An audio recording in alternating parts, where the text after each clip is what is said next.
देखो हमारी जो चैप्टर चल रहा है कंसाइनमेंट वाला, उसमें मैंने आपको कल 2 इलस्ट्रेशन बताए थे, दूसरा और तीसरा इलस्ट्रेशन। और दूसरे तीसरे इलस्ट्रेशन में हमारे क्या है 2 टॉपिक मेन थे।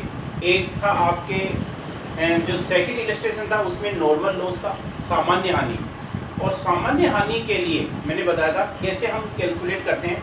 सामान्य हानि को हम अलग से इसमें नहीं दिखाते हैं, बल्कि जो अनसोल्ड स्टॉक होता है उसका मूल्यांकन करने के लिए हम क्या करते हैं, जो शेष माल बचा हुआ है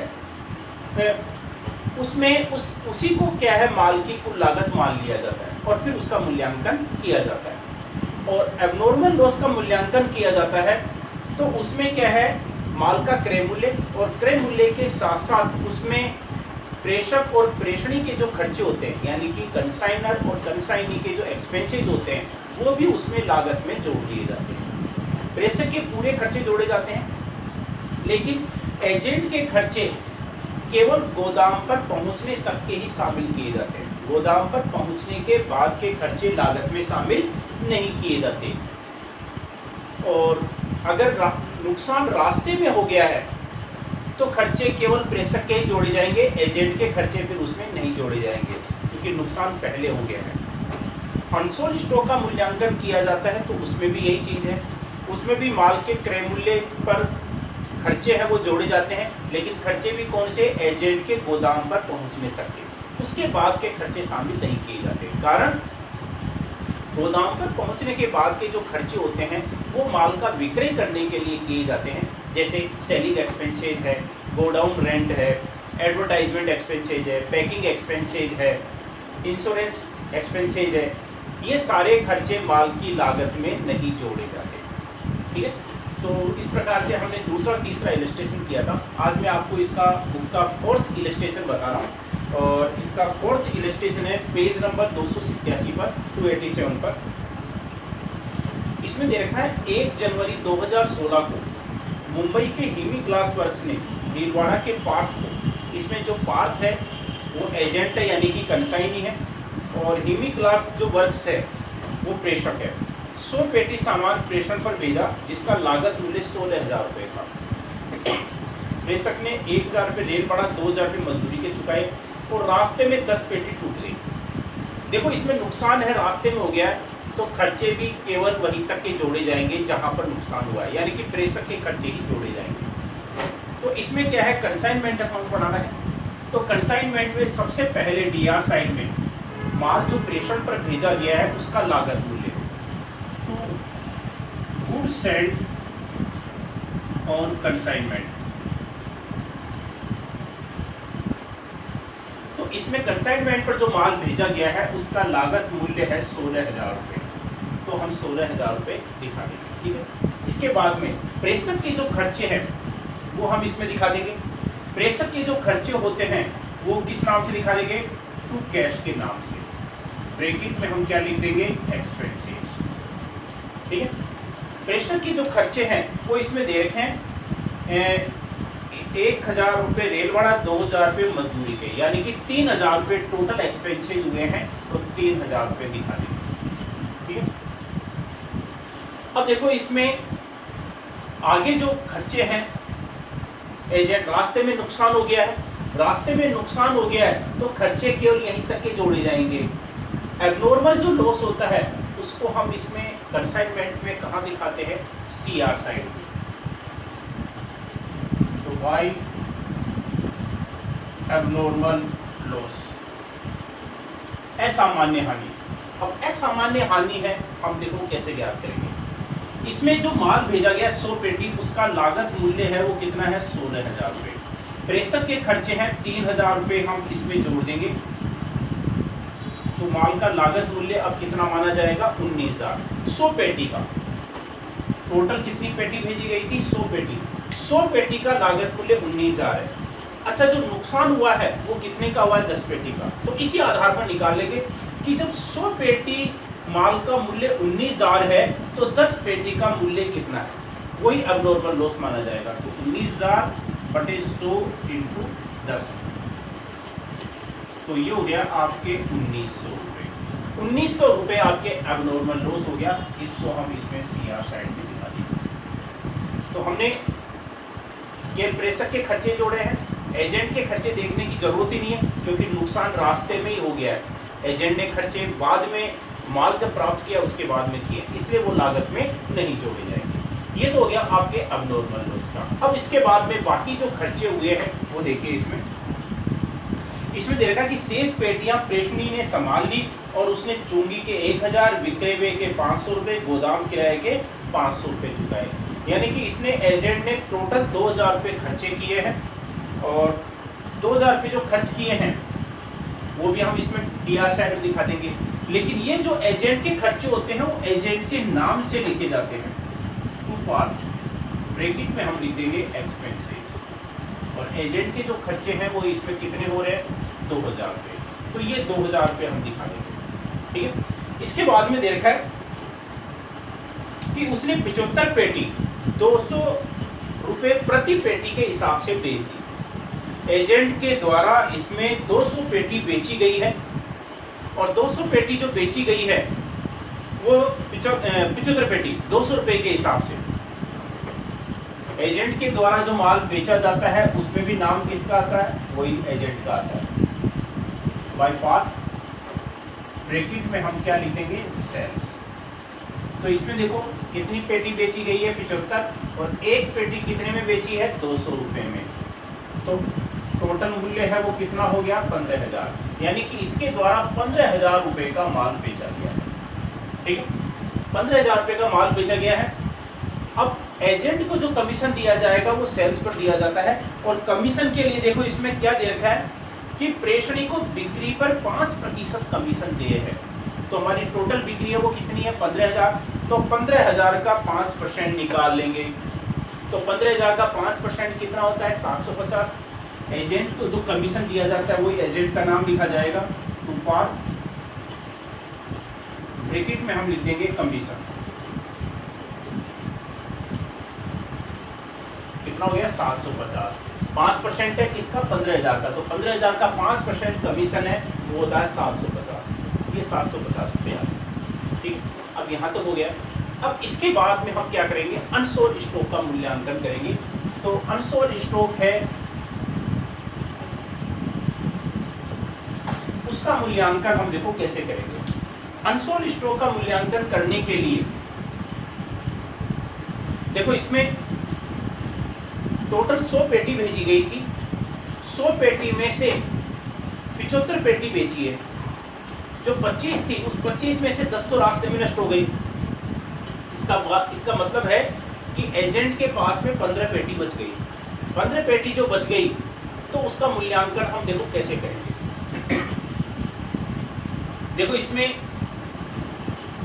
16,000 रुपये आपके ये लागत मूल्य, 3,000 रुपये प्रेषक के खर्चे, इसके हिसाब से मूल्य कितना होता है 19,000। तो हम इसी के आधार पर निकालेंगे कि 100 पेटी का मूल्य 19,000 है तो 15 पेटी का मूल्य कितना होगा। सबसे पहले तो ये देख लो आपके, तो 19 को 15 से हम मल्टीप्लाई कर देंगे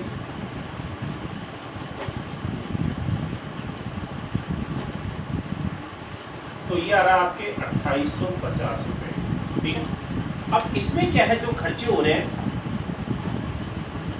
प्रेषक के खर्चे तो हमने जोड़ दिए। प्रेषक के खर्चे के हिसाब से तो 15 पेटी का जो लागत मूल्य है वो कितना रहा 2850। लेकिन अब इसमें एजेंट के खर्चे भी जोड़े जाएंगे। एजेंट के टोटल खर्चे तो इसमें 2000 रुपये हो रहे हैं लेकिन सारे खर्चे हम नहीं जोड़ सकते। एजेंट के खर्चे कौन से जोड़े जाएंगे, जो गोदाम पर पहुंचने तक के हैं। तो देखो इसमें क्या देखा है कि उसने चुंगी के 1000 रुपये और विक्रय व्यय गोदाम, मैंने बताया था सेलिंग एक्सपेंसेज यानी कि विक्रय व्यय, godown rent, advertisement expenses, packing expenses, insurance, ये लागत में कभी भी नहीं जोड़े जाते। तो चुंगी तो क्या है माल को प्राप्त करने पर देनी पड़ती है, तो केवल चुंगी का जो खर्चा है 1000 रुपये यही जोड़ा जाएगा। तो अब 1000 रुपये का जो खर्चा है चुंगी का वो कैसे जोड़ेंगे। देखो इसने एजेंट ने जो माल प्राप्त किया है 100 पेटी प्राप्त नहीं किया है, क्योंकि जो 100 पेटी थी उसमें 10 पेटी तो रास्ते में टूट गई। तो इसका मतलब है उसने कितनी पेटी प्राप्त की है 90 पेटी। तो इसका मतलब है एजेंट ने जो 1000 रुपये खर्चे किए वो कितनी पेटियों पर किए 90 पेटियों पर। तो 90 पेटी पर खर्चा है वो कितना होता है 1000। तो शेष पेटी कितनी बची हुई है? 15 पेटी अनसोल्ड स्टॉक की। तो 15 पेटी का लागत मूल्य कितना होगा? तो 1000/90 इंटू 15। तो अब इसमें भाग दे देंगे 1000 में।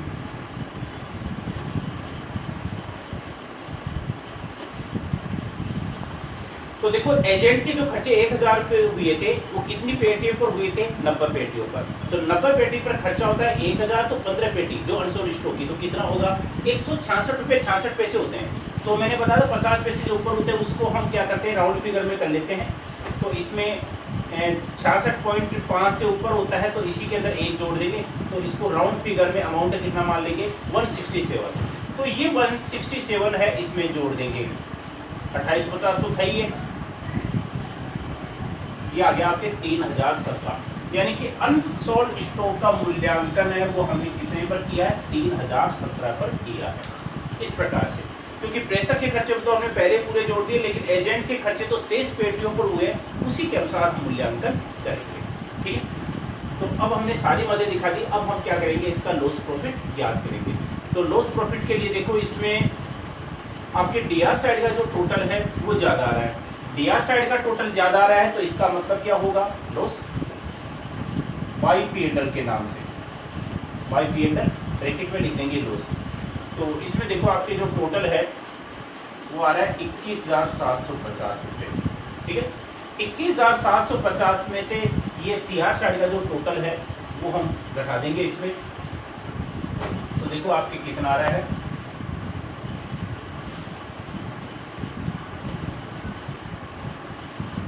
ये टोटल आ रहा है 19,917। तो 19,917 है वो इसमें से घटा देंगे 21,750 में से।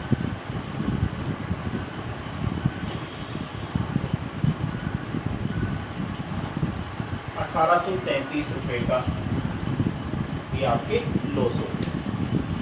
ठीक है, ये इस प्रकार से अपना कंसाइनमेंट, ये मैंने आपको बताया था इसका 4th इलस्ट्रेशन। तो इसमें हमने अबनॉर्मल लॉस हमने ज्ञात किया। अबनॉर्मल लॉस हमने ज्ञात किया क्योंकि रास्ते में नुकसान हो गया है, इसलिए प्रेषक के खर्चे हमने जोड़े थे। 16,000 में 3,000 जोड़े थे।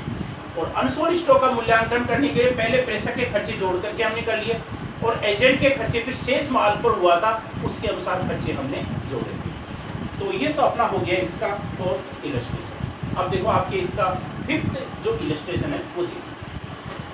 4th इलस्ट्रेशन तो कर लिया था, 5वां जो इलस्ट्रेशन है ये देखिए, पेज नंबर आपके 288 पर। इसमें देखा मयंक कोल कंपनी ने धवल सेल्स लिमिटेड को 1000 क्विंटल कोयला 40 रुपये प्रति क्विंटल के भाव से प्रेषण पर भेजा। तो सबसे पहले तो देखो प्रेषण पर माल भेजा गया है, तो इसको हम इसके कंसाइनमेंट अकाउंट के डीआर साइड में to good sent on consignment के नाम से दिखा देंगे। To good sent on consignment.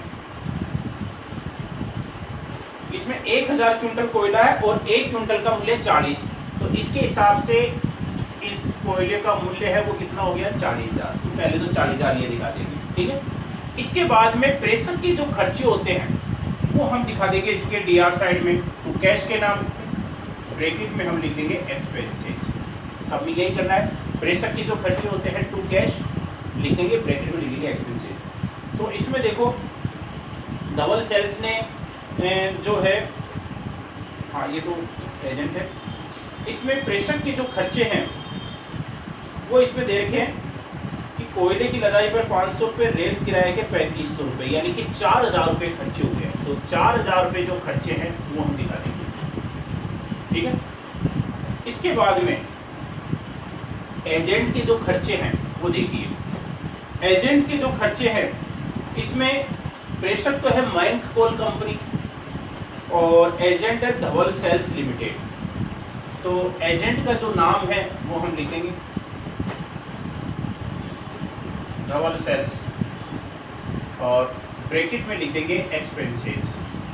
तो एजेंट का नाम धवल सेल्स है और धवल सेल्स के ये हम एक्सपेंसेस वो देखो इसमें क्या क्या हो रहे हैं। इसने विक्रय व्यय के 1600 रुपये, 200 रुपये अग्नि बीमा के चुकाए, यानी कि टोटल इसने खर्चे हैं वो कितने किए हैं? 1800 रुपये। तो एजेंट के खर्चे हैं 1800 रुपये हम दिखा देंगे। ठीक है, इसके बाद में दे रखा है कि धवल सेल्स ने 800 क्विंटल कोयला 60 रुपए प्रति क्विंटल के हिसाब से बेच दिया।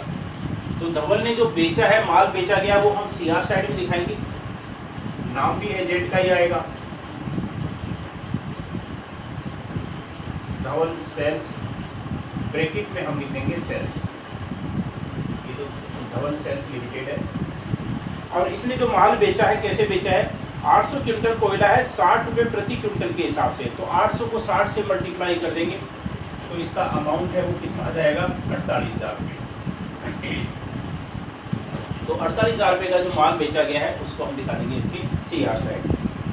अच्छा, अब देखो इसमें क्या दे रखा है कि इसमें 800 क्विंटल बेच दिया है और प्रेषण पर कुल 20 क्विंटल कोयला कम होने की सूचना दी है। देखो इसमें टोटल जो कोयला भेजा गया था वो 1000 क्विंटल भेजा गया था, ठीक है। 20 क्विंटल कोयला कम हो गया, कम हो गया, ऐसे प्रश्न में लिखा होता है, इसका मतलब है नॉर्मल लॉस है। और नॉर्मल लॉस की हम कोई एंट्री नहीं करते, नॉर्मल लॉस को हम नहीं दिखाते। तो 20 क्विंटल कोयला कम हो गया, तो शेष जो कोयला है वो कितना बचा, 980 क्विंटल। अब जो इसमें माल की जो लागत है वो 980 क्विंटल कोयले की मान ली जाएगी। पहले 1000 क्विंटल की थी, तो देखो इसमें कैसे करेंगे कि ये माल जो भेजा गया था 1000 क्विंटल कोयला, उसका मूल्य कितना था, 40,000। और प्रेषक के जो खर्चे हैं 4000, वो हम इसमें जोड़ देंगे, तो माल का लागत मूल्य कितना हो गया, 44,000। अच्छा, एजेंट के खर्चे 1800 रुपये हुए हैं, लेकिन ये दोनों ही खर्चे क्या है, सेलिंग एक्सपेंसेस और इंश्योरेंस के हैं। तो मैंने बता दिया था एजेंट के ये खर्चे कभी भी नहीं जोड़े जाते हैं। कौन कौन से, एक तो godown rent, selling expenses, insurance expenses, advertisement expenses, ये सब गोदाम पर पहुंचने के बाद के खर्चे होते हैं। इसलिए इन खर्चों को कभी भी लागत में शामिल नहीं किया जाता है, चाहे अबनॉर्मल लॉस का मूल्यांकन करो, चाहे अनसोल्ड स्टॉक का मूल्यांकन करो। तो इसमें अबनॉर्मल लॉस तो ही नहीं, इसमें नॉर्मल लॉस है कि अनसोल्ड स्टॉक का मूल्यांकन करना है। तो इसमें देखो 980 क्विंटल कोयला बचा था, और इसमें जो कोयला जो बेचा गया है वो बेचा गया है 800 क्विंटल। 800 क्विंटल कोयला बेच दिया, तो शेष कोयला है वो कितना बच गया, 180 क्विंटल कोयला बच गया। तो जो शेष कोयला बच गया है उसको हम क्या करेंगे, अनसोल्ड स्टॉक के नाम से दिखाएंगे। तो अनसोल्ड स्टॉक, तो अब देखो नॉर्मल जो लॉस हुआ था 20 क्विंटल कोयले का, कैसे करेंगे, ये माल का लागत मूल्य 44,000 हो गया। कैसे कि माल जो भेजा गया था उसका मूल्य 40,000 और प्रेषक के खर्चे 4,000 हमने जोड़ दिए तो 44,000 हो गया। पहले 1000 क्विंटल कोयले का मूल्य 44,000 था। अब हम क्या करेंगे, 980 क्विंटल जो कोयला बच गया था उसी का मूल्य मान लिया जाएगा, यानी कि इसी के आधार पर हम अनसोल्ड स्टॉक का मूल्यांकन करेंगे। तो कैसे करेंगे कि अब 980 क्विंटल कोयले का मूल्य है वो कितना है, 44,000 है। तो शेष जो कोयला है वो कितना बच गया, 180 क्विंटल। इस प्रकार से निकालेंगे अगर नॉर्मल लॉस होता है, यानी कि जो शेष माल बचा हुआ है उसी का वो मूल्य मान लिया जाता है।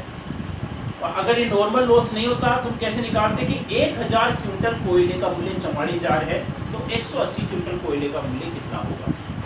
लेकिन इसमें क्या नॉर्मल लॉस है, इसलिए शेष माल जो 980 क्विंटल कोयला बचा, ये मान लिया कि हमारे पास कोयला ही टोटल कितना था, 980 क्विंटल। तो इस आधार पर हम निकाल लेंगे कि 980 क्विंटल कोयले का मूल्य 44,000 है, तो 180 क्विंटल कोयले का मूल्य है वो कितना होगा, बटे 980 इंटू 180।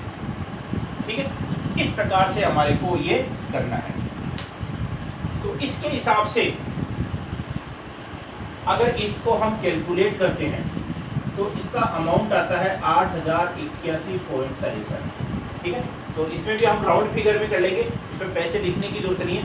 इसमें 0.63 है, 50 पैसे से ऊपर होता है उसको हम 1 रुपया मान लेते हैं, 50 पैसे से नीचे होते हैं उसको हम छोड़ देंगे।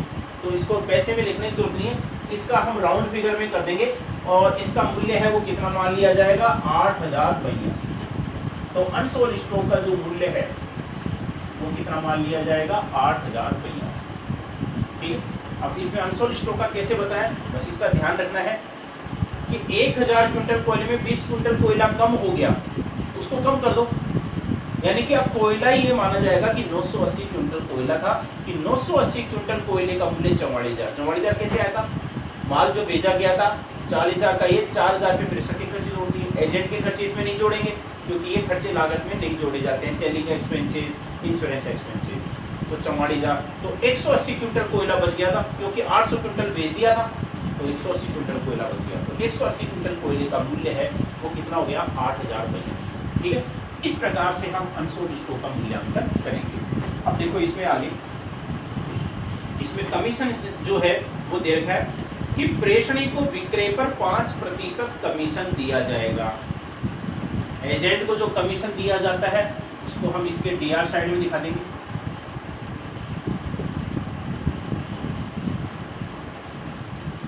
डबल सेल्स और ब्रैकेट में लिख देंगे कमीशन।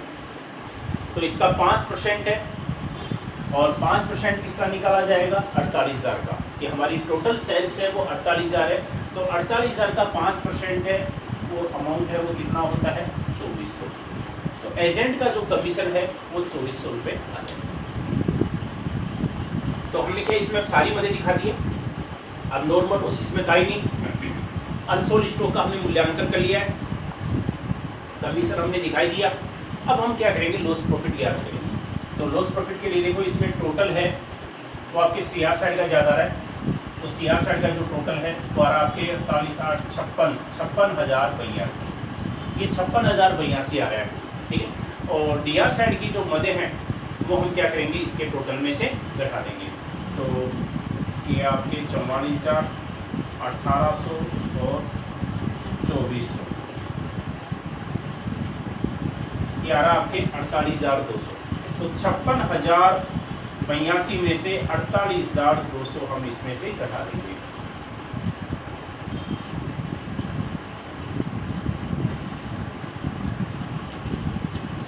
ये आ गया आपके 7,882। ठीक है, ये 7,882 है, ये क्या हो गया? प्रॉफिट हो गया। ये प्रॉफिट हो गया, इसको हम दिखा देंगे तो P&L के नाम से, लेकिन P&L क्या है? ये प्रॉफिट है, इसलिए ब्रैकेट में हम क्या लिख देंगे? प्रॉफिट। 7,882 हमने राउंड फिगर में किया था, इसलिए पैसे नहीं आ रहे बुक में, जैसे पैसे दे रखे। आज कोई सा भी ऐसा क्वेश्चन आता है हम ऐसे कर सकते हैं, पैसे पे अगर लिखना चाहते हो तो लिख सकते हो, वरना कोई क्वेश्चन गलत नहीं माना जाता है क्योंकि इसमें अधिकतर क्वेश्चन है राउंड फिगर में ही किए जाते हैं। 50 पैसे से कम होते हैं छोड़ देते हैं, और 50 पैसे से ऊपर होता है उसको 1 रुपया मान लिया जाता है। तो ये आपके टोटल हो गया 56,082। तो ये मैंने आपको बताया था इसका 5वां। तो देखो चौथा जो इलस्ट्रेशन हमने किया था उसमें एबनॉर्मल लॉस और अनसोल्ड स्टॉक दोनों का मूल्यांकन कर लिया था, और 5वें में आपके नॉर्मल लॉस आ गया। ठीक है, तो ये आपको इन दोनों चीज़ों पर आपको ध्यान रखना है क्योंकि ये मेन है एबनॉर्मल लॉस और अनसोल्ड स्टॉक मूल्यांकन में। खर्चों का ध्यान रखना है कि एजेंट के खर्चे केवल गोदाम पर पहुंचने तक के ही शामिल किए जाते हैं। तो ये दोनों इलस्ट्रेशन है, एक बार आप फिर से रिपीट करें।